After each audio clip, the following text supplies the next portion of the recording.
En apparence, c'est une pizza napolitaine comme les autres. Et pourtant, pour le pizzaiolo qui l'a préparée, c'est un motif de fierté.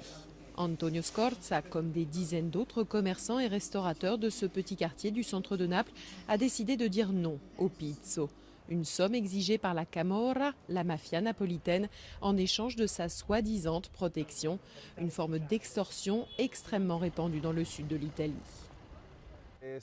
Ça a été un choix difficile, oui, mais en même temps, nous l'avons fait parce que nous représentons la jeune génération, une nouvelle génération de commerçants, d'entrepreneurs, qui ne craint pas le pizzo.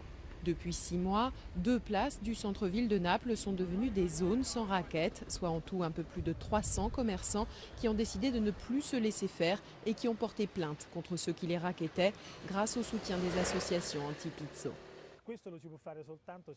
On n'y arrivera que si on retrousse tous nos manches et qu'on s'unit, citoyens, associations, comités, entrepreneurs. L'union et le nombre font la force.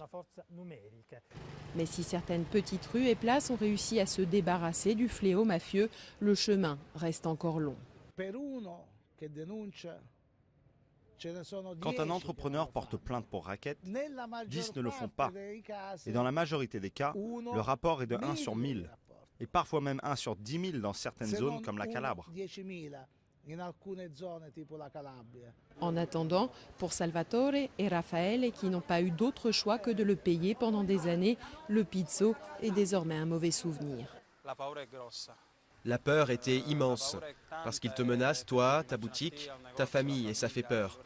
Tu cèdes, même si tu ne peux pas te le permettre financièrement, tu t'endettes et tu les payes, pour être tranquille, serein.